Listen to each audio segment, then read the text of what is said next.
Eto na, nagsimula na po ang silipan, bintangan, at siyempre ang dating niyan, siraan. Ito po ay related pa rin sa issue ng mga Duterte, politiko man o hindi. Hindi nila matanggap ang nangyari na na-impeach si Sara Duterte bilang Vice President sa mababang kapulungan ng Kongreso or House of Representatives. At ngayon ay nasa Senado na nga po ang impeachment, article of impeachment. Alam niyo kung bakit? Kasi ngayon, pinalulutang na ng mga nagalit or pro-Duterte na may kapalit daw po na ayuda o pera ang mga pumirma doon sa impeachment endorsement ng 215 congressman. Yun po ang pinapalabas nila ngayon. May kapalit daw na ayuda. Abay, medyo kakaiba. Kasi yung ayuda na nakapaloob sa 2025 budget ay hindi naman dadaan sa Kongreso. Ang ayudang ito ay dadaan na sa Executive Department. At yun nga yung binago ni Pangulong Marcos. At marami nga siyang binito doon sa budget for 2025 na hindi naman original kasama sa proposed budget ng Malacanang, kaya binito. Kasama yung paglipat nitong bilyong pera para sa ayuda na hindi na ang Kongreso ang makikialam dyan, kung hindi ang DSWD at iba pang ahensya under ng Office of the President. Pero ngayon po, muling binuhay ng mga anti-Marcos, anti-Speaker, anti-government, pro-Duterte, na meron daw kapalit na milyon-milyong ayuda ang signature. Ibig sabihin, para bang binili, nagpabili, binayaran, nagpabayad ang mga congressman na pumirma doon sa impeachment. Masakit yung akusasyon na yun at mahirap patunayan yun. Kaya ngayon, ang sinasabi ng mga congressman, sandali, walang ganon. Obligasyon lang namin dahil nakita namin merong mga basihan, nakita namin na sapat ang basihan, hindi na kailangan ang public hearing ng Committee on Justice. Ang importante lang makuha yung 1/3 signature na lumampas pa nga. Halos na doble. 1/3 lang ang kailangan, naging 215, di ba halos na doble? Parang 70% ng 306 congressman ay pumabor sa impeachment. So, walang bayad, walang ayuda. Nakita nila, dahil alam naman natin, ang mga congressman, ang Kongreso, ang siniraan, binanatan, hindi nirespeto ng Office of the Vice President at ng mga Duterte sa matindi nilang akusasyon before at kung ano mga sinabi.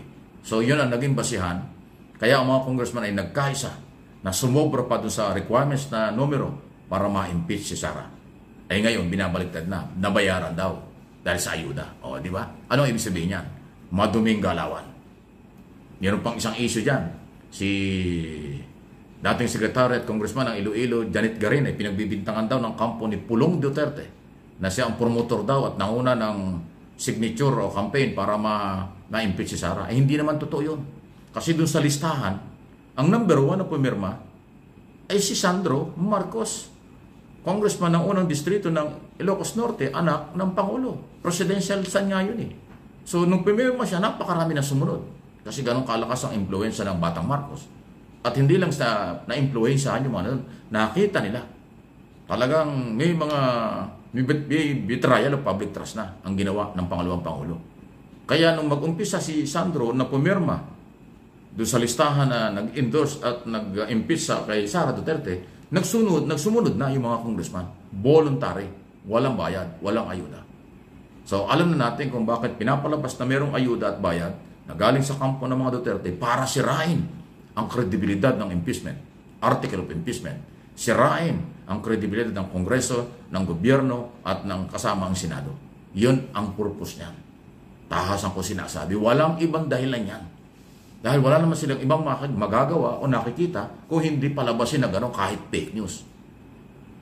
Dahil hindi nila matanggap na yung mga congressman ay nabastos, hindi nirespeto ni Sara Duterte doon sa mga hearing sa Committee on Appropriation, Blue Ribbon Committee, sa pag-iimbestiga sa confidential at intelligence fund. At yung masakit yung kanyang pagbabanta na meron siyang inutusan para kunin ang buhay ng Pangulo, First Lady at Speaker of the House. Martin Romualdez. Siyempre, Speaker of the House yan, ang lakas ng influence sa lahat ng congressman. Yung mga congressman, hindi mo na kailangan utusan pa, kusa yan. Nagagalaw para idepensa ang Kongreso ang institusyon, ang Office of the Speaker, si Speaker mismo, dahil sila ay House of the People, House of Representatives. Sila ay mayroong mandate, elected, mula sa mga distrito at party list organization or marginalized sector. Yun po yun eh. Yun ang hindi nakikita ng mga nagbibintang ngayon. Hindi po ako spokesman ng Kongreso. Wala rin akong pakialam dyan. Pero gusto ko lang itama sa mataas na antas ng level ng usapan na hindi pera-pera. Dito ay issue. Betrayal of public trust. Graft in corruption. Wala nang tiwala ang taong bayan. At ang Kongreso naman, walang magagawa kung hindi umaksyon kasi sila ay House of the People. Sila ay kumakatawan sa mamamayang Pilipino sa buong Pilipinas at marginalized sector bilang kongresista. At kumakatawan sa ating Kongreso. Yun po yung totoo doon. Hindi yung kaagad-agad bayaran, nagpabayad, below the belt pong akusa niyan. Bakit hindi lang, kaya ba nilang patunayan? Patunayan nila. Madali ang mag-akusa. Pero ibang issue ang pagpapatunay. Ngayon, lumabas na naman ang maraming fake news. Kaya nga yung mga vlogger ng kampo nila ayaw humarap sa mga hearing kasi marami silang fake news. Ito, dinagdagan pa nila ng another fake news kasi itatanong sa kanila sa next hearing pag dumating sila. Totoo ba ito sinasabi mo na kami ay binayaran ng ayuda para pumirma doon sa impeachment? Patay kang bata ka. Ay pag hindi na patunayan yan. Pag sinabi ng vlogger, opo, ginawa ko yan, nasaan ang resibo? Nasaan ang pagpapatunay? Kung hindi, nagsisinungaling ka, contempt ka, kulong ka. Ganon. So dinagdagan pa nitong mga kampo ng mga pro Duterte ang kanilang fake news at kanilang kasalanan at yung Kongreso hindi naman susuko sa kanila. Kasi nga sila mandato, elected sila, kinatawan sila ng mamamayang Pilipino. Ganon po ang labanan dyan. Kaya dadami pa, hindi lang itong ayu-ayudang ito. Lahat ng paratang, lahat ng paninira, lahat ng akusasyon below the belt, palalabasin yan. Ilalabas yan ng kampo na yung mga Duterte. Expected natin yan. Kaya sinasabi ko na ngayon, inuunahan na kayo, huwag kayong magtataka, huwag kayong magugulat. Simula pa lang yan, marami pang mga personal na atake. Marami pang destabilization gagawin. Kasi wala na silang magagawa. Dahil na-impeach na si Sara sa Kongreso. Pagtatanggal na lang sa pwesto, pag nagkaroon ng trial at mapatunayan sa trial. Ganun po yan. Record na yan. Impeach na sa Congress. First time sa history ng Pilipinas ang Office of the Vice President. Hindi na mabubura yung record na yan.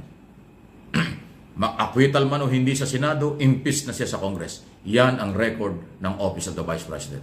Hindi na mabubura yan sa kasaysayan ng politika at ng Pilipinas.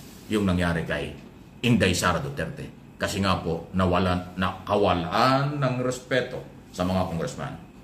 Nakalimutan din niya ang mamamayang Pilipino may-ari ng pera na hinahanap ng Kongreso, hinaharap ng mga mamamayan, ng mga Pilipino sa buong mundo. Nasaan ang pera nila? Nasaan ang 612 million pesos? Bakit hindi mo pailiwanag ng maayos? Nagagalit ka pa, napipikon ka pa, madami pa kayong drama. Nasaan ang pera ng taong bayan? Yan ang issue. Okay? So, relax lang po kayo. Hindi naman makakawala sa akin yan. Lahat ng mga isyong nangyayari sa abot ng aking kakayanan, sa pinagkakaloob ng Panginoon sa ating gawaing araw-araw, kalakasan at pagtagumpay, ipapaliwanag ko sa inyo. Huwag kayong magsasawa. Ang mga galaw nila, galit sila sa akin kasi nabubuko sila. Pero I don't care, wala akong pakalam. Kung magalit man sila, ako sasabihin ko yung totoo dahil mahal ko ang bansang ito, mahal ko ang Pilipinas, mahalin natin ang bayang ito. At ang ating gobyerno, kasi Pilipino ka, kasi Pilipino ako. Please like and share ng video.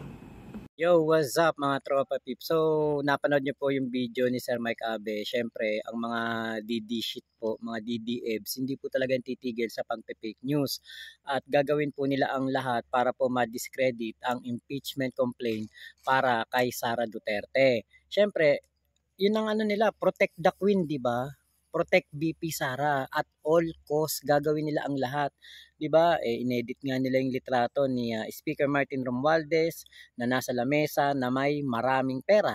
Samantalang yung original post nun o yung hindi edited na litrato, yun po ay papel lamang ang nasa lamesa. So, lahat po ay gagawin nila para po masira or ma-discredit ang impeachment complaint. Gagawin po talaga nila yan. Kaya nga po, sa totoo lang, kung titignan nyo, parang chill-chill lang sila, parang hindi sila apektado sa impeachment trial ni Sara Duterte na kakaharapin, pero malaki pong setback yan para sa kanila.